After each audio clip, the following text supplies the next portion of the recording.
Ce programme est financé par les amis et partenaires du ministère de Joyce Meyer. Si vous êtes intelligent, même si les choses vont bien dans votre vie maintenant, vous vous levez toujours un peu plus tôt chaque matin et vous passez un peu de temps avec Dieu parce que vous avez besoin de cette huile supplémentaire.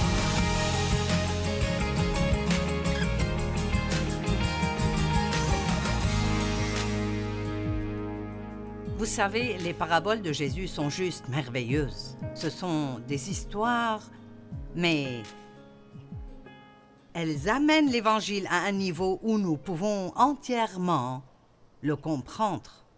Je n'aime pas les choses qui semblent spirituelles, mais je ne comprends pas. Elles semblent merveilleuses, mais je ne sais pas ce qui a été dit. Amen.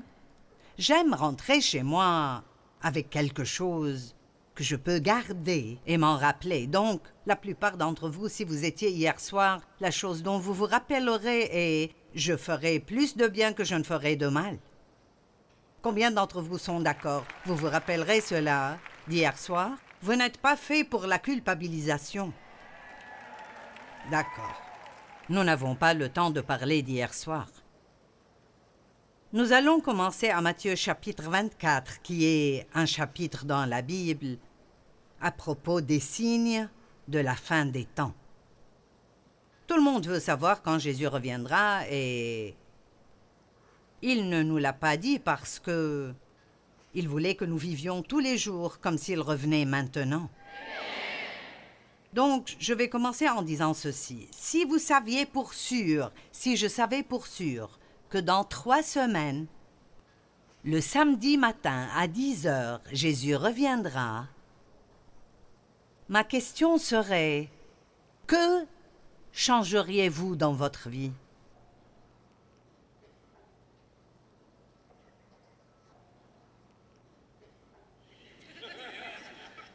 Nous devrions vraiment pouvoir dire rien du tout. Je fais ce que je crois que Dieu veut que je fasse, et je n'ai pas besoin de m'empresser et d'essayer de réparer ma vie parce que je pense que Jésus revient. Et c'est là le but, de vivre comme s'il revenait à n'importe quel instant. Écoutez, nous avons un grand travail devant nous maintenant. Le monde est dans un état si lamentable et les gens n'ont pas beaucoup.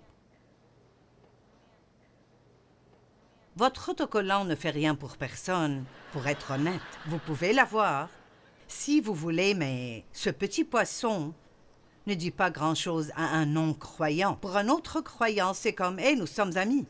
Mais la seule chose qui convaincra vraiment le monde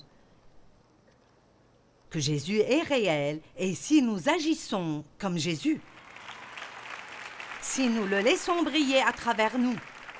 Et pour pouvoir faire cela, il faut que vous renonciez à vous-même et que vous fassiez ce que Dieu veut que vous fassiez. Donc, dans Matthieu 24, il y a une longue liste des signes de la fin des temps. Et beaucoup d'entre eux sont déjà arrivés. Plusieurs d'entre eux, je dirais, sont déjà arrivés. Et donc, sûrement, nous nous rapprochons. Aucun homme ne sait quand le moment viendra, mais nous nous en rapprochons. Et donc, quand il arrive au verset 42, il dit « Veillez donc, puisque vous ne savez pas quel jour votre Seigneur viendra. Sachez-le bien, si le maître de la maison savait à quelle veille de la nuit le voleur doit venir, il veillerait et ne laisserait pas percer sa maison. C'est pourquoi vous aussi tenez-vous prêts, car le Fils de l'homme viendra à l'heure où vous n'y penserez pas. » Quel est donc le serviteur fidèle et prudent que son maître a établi sur ses gens pour leur donner la nourriture au temps convenable? Heureux ce serviteur que son maître, à son arrivée, trouvera faisant ainsi. Et donc, nous voulons vivre prêts, pas nous empresser à nous préparer. Amen. De temps en temps, nous devons entendre ceci parce que Jésus revient. Il revient.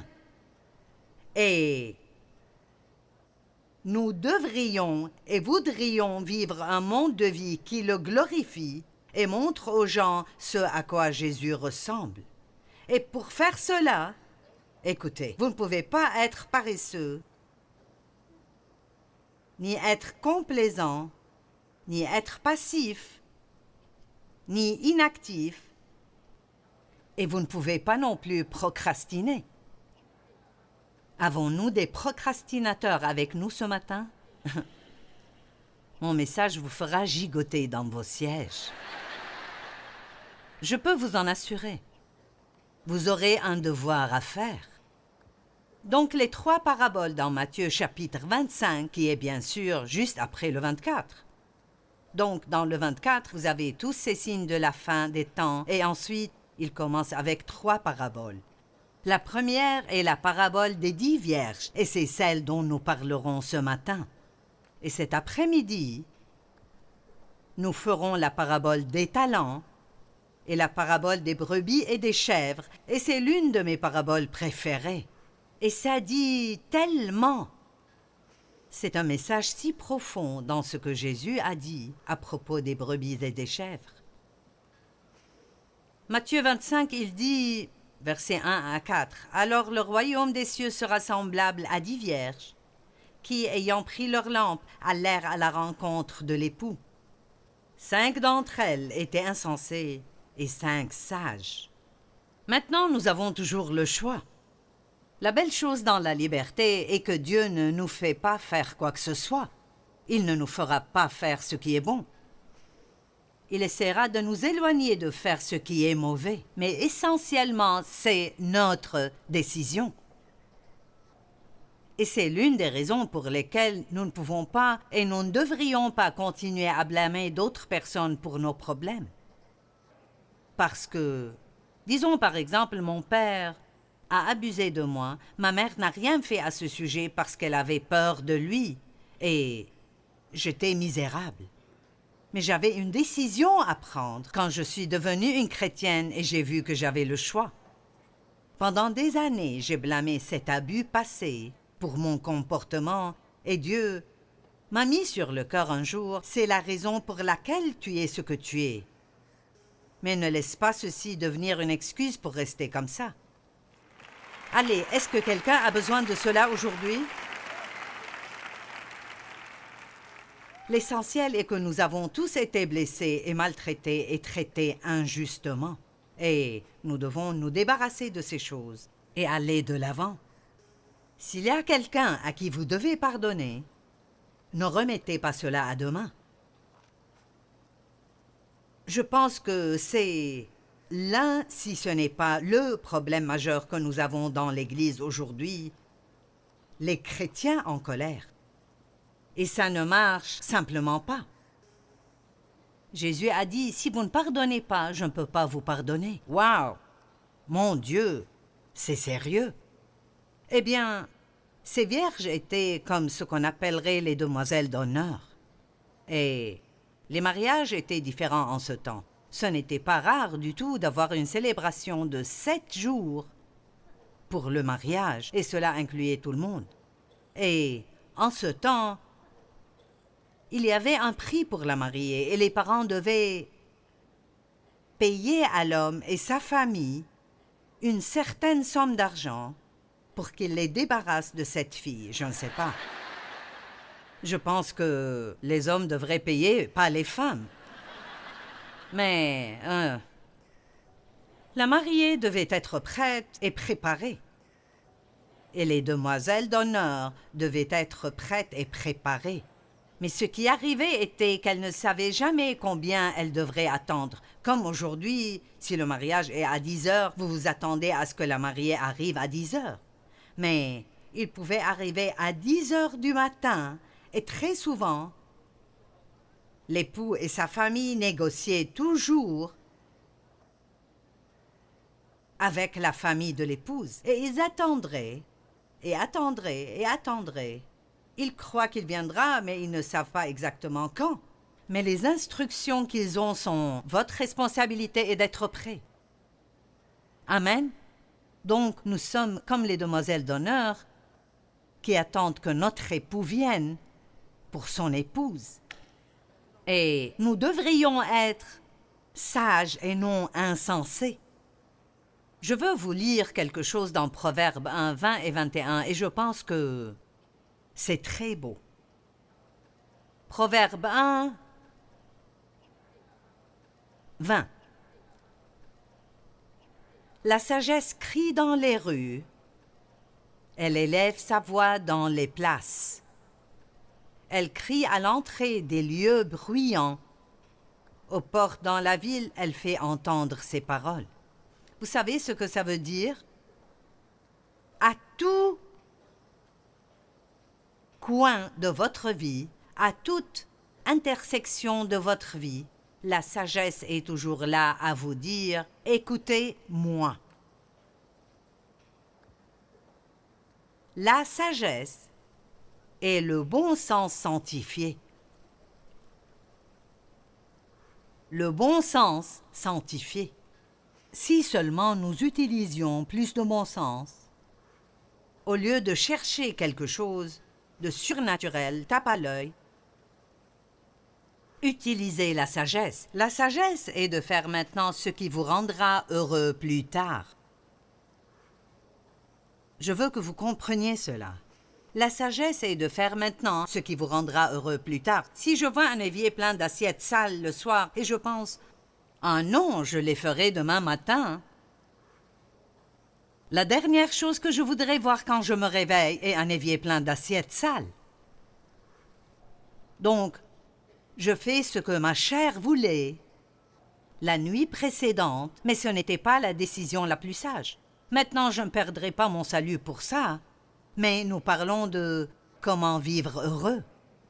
Je dis parfois que certaines personnes essaient de chasser les démons et n'ont même pas encore d'autorité sur un évier plein d'assiettes sales. Je pense que nous devons commencer à la maison, là où c'est logique. Amen? Et soyez prêts et soyez préparés. Comment savons-nous ce qui n'allait pas chez les 5 qui étaient insensés? Le verset 3 dit « Les insensés, en prenant leur lampe, ne prirent point d'huile avec elle. » Mais la Bible amplifiée dit « Elles n'ont pas pris d'huile supplémentaire. » Et j'aime ça. En d'autres termes, les personnes insensées ne font que ce qu'elles doivent absolument faire pour se débrouiller. Elles ne font absolument rien de plus. Si vous êtes intelligent, même si les choses vont bien dans votre vie maintenant, vous vous levez toujours un peu plus tôt chaque matin et vous passez un peu de temps avec Dieu parce que vous avez besoin de cette huile supplémentaire. Amen. Et certaines personnes n'ont en fait pas le temps quand elles se lèvent le matin. Elles peuvent peut-être prendre quelques minutes, mais elles n'ont pas beaucoup de temps. Elles ont des enfants et elles doivent aller au travail. Mais vous savez ce que mon mari a fait pendant des années? Il était dans le domaine de l'ingénierie pendant un temps après que j'ai déjà commencé dans le ministère et nous savions qu'un jour il quitterait son travail et viendrait dans le ministère. Mais nous ne pouvions pas nous le permettre en ce temps. Et tous les jours, Dave mangeait son déjeuner et il passait le reste de son heure du déjeuner à marcher dans la région et à prier. Et c'était durant ces temps que Dieu lui a vraiment montré qu'un jour il s'en irait de là et il quitterait son travail. Il savait même que ce serait dans près de 7 ans. Et il a dit à quelques personnes au travail, « Dans 7 ans, je ne serai plus ici. Je serai dans le ministère à temps plein. » Si vous passez du temps avec Dieu, Dieu vous parlera et il vous montrera des choses que vous devez voir. Et prendre ce déjeuner et le passer avec Dieu est beaucoup mieux que de juste s'asseoir dans la cantine à ragoter avec tout le monde concernant combien vos conditions de travail sont mauvaises. Ce serait mieux pour vous de marcher dans la région et de prier. Eh bien, je vais à l'église le dimanche. Oui, mais vous pourriez faire un peu en plus. Allez, vous me suivez? Vous pourriez faire un petit peu plus. Eh bien, j'étais ici hier et j'ai donné, donc quand le temps des offrandes est venu ce matin, je n'ai vu aucune raison de donner. Et c'est de même pour tout le monde. J'ai donné hier et je suis ici de nouveau. Et je parle de donner, de l'onction que j'ai. Et donc, ce n'est pas obligatoire. Vous avez donné hier, vous n'avez pas besoin de donner de nouveau. Mais vous pourriez faire quelque chose en plus. Les insensés, en prenant leur lampe, ne prirent point d'huile avec elles. Et vous savez, elles n'ont pas fait de plan pour le retard. Quelqu'un ici recevra quelque chose. Combien d'entre vous ont tendance à être en retard à beaucoup d'endroits où vous allez? Allez, soyons courageux, d'accord? Vous savez pourquoi? Parce que vous ne faites pas de plan pour le retard. Vous avez toutes ces choses que vous voulez faire avant de quitter la maison. Certaines personnes ne peuvent pas quitter de chez elles, sauf si tout est parfait. Mais je vous dirai quelque chose, et croyez-moi, je n'essaie pas d'être méchante. En fait, tout le monde, nous sommes tous en retard parfois, mais si vous êtes toujours en retard et les gens ne peuvent pas dépendre de vous, c'est grossier et sans amour.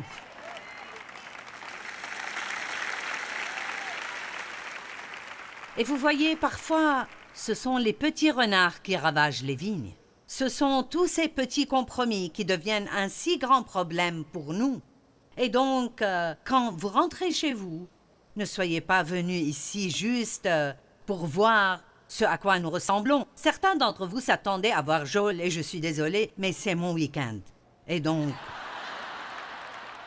Mais je veux que vous partiez avec quelque chose. Je veux investir dans votre vie. Et donc, je pense que c'est vraiment bien si nous prenons une décision à l'Église concernant quelque chose. Donc, je veux vous encourager de juste aller chez vous et de commencer à faire un peu en plus. Juste, quoi que ce soit, un petit peu en plus. J'ai commencé la semaine dernière et j'ai pensé je vais essayer quelque chose, je vais m'exercer. À chaque fois que je sors quelque chose pour l'utiliser, je le mets à sa place quand je termine. Quand je vois la vaisselle et je vois qu'elle doit être faite, je la fais. L'autre matin, le vendredi matin, je ne voulais vraiment pas faire du sport. J'ai un entraîneur qui vient 3 fois par semaine et je ne voulais juste pas faire de sport. Mais je savais que je voyagerais demain et je ne voulais pas manquer 2 jours de suite. J'avais le téléphone en main, j'étais prête à appeler mon entraîneur et lui dire « je ne pourrai pas faire du sport aujourd'hui ». Et puis j'ai pensé « non, je le ferai ». Vous voyez, c'est une décision qu'on doit prendre. Et vous savez quoi? Ça fait mal parfois si vous devez faire un peu d'effort. Allez, vous avez besoin de faire un peu d'effort pour faire ce qu'il faut. Il y avait une psychologue sur mon programme une fois, et elle a dit que aujourd'hui, les gens sont si peu accoutumés au manque de confort ou au fait de devoir traverser quoi que ce soit que les gens deviennent profondément déprimés à propos de toutes petites choses qui ne devraient vraiment pas nous gêner du tout. Nous avons besoin de choses un peu plus difficiles dans nos vies. Amen. Combien d'entre vous doivent ranger votre armoire? N'est-ce pas d'une pagaille toutes les choses que nous pouvons annuler? Combien de boucles d'oreilles avez-vous, les dames, que vous n'avez jamais mises? Vous les avez achetées parce qu'elles étaient belles et vous attendez toujours les vêtements qui vont avec. J'ai des chaussures que je n'ai jamais mises. C'est juste, je mets quelque chose et Dave dirait « Oh, quand as-tu acheté ceci? Oh, il y a un an. » Et donc, je dois ranger mon armoire régulièrement et donner des choses à d'autres. Et donc, si regarder toute l'armoire en une fois est trop pour vous, dites juste 15 minutes par jour, je me débarrasserai de trucs. Vous pouvez même utiliser un chronomètre si vous devez le faire, et avant longtemps, vous aurez fini cela. Combien d'entre vous savent que la paresse et la passivité peuvent juste vous surprendre petit à petit? Et moins vous faites, moins vous voulez faire. Et ensuite, moins vous faites et moins vous voulez faire. Et nous ne pouvons pas être comme ça. Donc ce message aujourd'hui est réveillez-vous les chrétiens endormis. Amen. Si vous vous êtes endormi dans n'importe quel domaine et dans votre vie de prière, si vous êtes habitué à aller à l'église régulièrement et maintenant vous vous asseyez dans votre fauteuil et vous regardez l'église à la maison, vous savez, je suis heureuse que l'option soit disponible pour les gens qui ne peuvent pas venir à l'église, mais ça ne devrait pas être une excuse pour que nous n'y mettions pas d'efforts, parce que ce serait reposant pour vous. Mais si on parlait des personnes à l'église qui ont besoin de vous, nous allons pour avoir une bénédiction, mais nous devrions aller pour être une bénédiction. Ayez une attitude différente. Je vais aller là-bas aujourd'hui et je vais prier pour le pasteur en chemin et je chercherai des personnes qui ont besoin d'une bénédiction et avant de sortir de ce bâtiment, je vais être une bénédiction pour quelqu'un. Si nous pensions moins à nous-mêmes et plus aux autres, nous serions beaucoup plus heureux. Donc ces vierges insensées ne voulaient rien faire en plus. Mais les sages prirent avec leurs lampes de l'huile dans des vases. Et ce n'était pas très pratique parce que cela voulait dire qu'elles devaient porter leurs lampes dans une main et ces vases dans l'autre main. La sagesse est disponible pour tout le monde, mais nous pouvons être insensés si nous le voulons. L'un des messages que je veux que vous compreniez aujourd'hui est un seul mot de delay, maintenant. Commencez à faire maintenant ce que vous savez que vous devez faire et vous serez heureux plus tard. Vous pouvez soit rendre votre chair heureuse maintenant et reporter cela et être mécontent plus tard, ou vous pouvez laisser le Saint-Esprit vous guider et faire maintenant ce qu'il vous dit de faire maintenant et penser à toute la liberté que vous aurez plus tard. Combien d'entre vous ont près de 50 ou 60 ans et se disent de tout leur cœur, si seulement quand vous aviez près de 20 ans, vous aviez commencé à mettre de l'argent de côté de chaque salaire, cette période de votre vie. Vous voyez combien de différence ça ferait si nous faisions maintenant? Oh, mais nous voulons faire ce qui serait agréable aujourd'hui. Nous voulons faire ce qui est facile aujourd'hui. Oh, oublions demain. Mais vous savez quoi? Demain vient toujours. Tôt ou tard, nous devons faire face au résultat de ce que nous avons fait.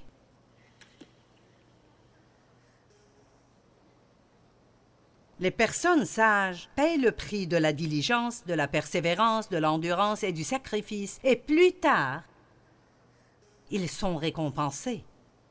Est-ce que quelqu'un s'occupe de l'avenir? Il viendra. Il viendra. Si vous êtes intelligent, vous commencerez à vous exercer après de 30 ans ou 20 ans. Vous n'attendez pas d'avoir mon âge pour essayer. Amen. Je n'ai pas commencé à m'exercer avant d'avoir 62 ans. Et j'ai pensé que ça me tuerait. Absolument que ça me tuerait. J'ai dû tomber sur la cuvette et prier pour pouvoir me lever. Avez-vous jamais été aussi endolori? Ça fait mal. Un jour, j'étais assise dans un bateau et mes jambes me démangeaient. J'ai gratté l'arrière de ma jambe et j'ai senti une bosse. J'ai pensé, oh mon Dieu, j'ai une bosse là, je me demande ce que c'est. Ensuite, j'ai senti l'autre jambe et j'en avais une là aussi. Et puis j'ai réalisé que c'était des muscles.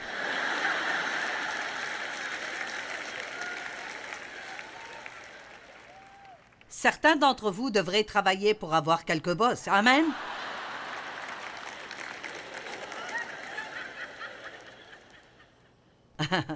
Oh, vous pensez que je suis drôle, j'y reviendrai. Pensez juste. Mon mari s'exerce, je ne peux pas supporter ça depuis 60 ans. Ah. Et il met toujours des habits de la même taille que quand nous nous sommes mariés. Et il semble avoir 60 ans, mais il aura 79 ans à la fin de ce mois. Wow! Et il est si charmant. et solide. Mais il a payé le prix du privilège qu'il a maintenant. Je veux que vous m'écoutiez. Est-ce que quelqu'un est prêt à payer le prix aujourd'hui pour les privilèges que vous voulez plus tard dans la vie? Alors vous devez rentrer chez vous avec un nouveau mot maintenant. Eh bien, maintenant est le moment de faire ce qui est bon. Ne reportez pas cela à une autre fois, mais faites-le maintenant.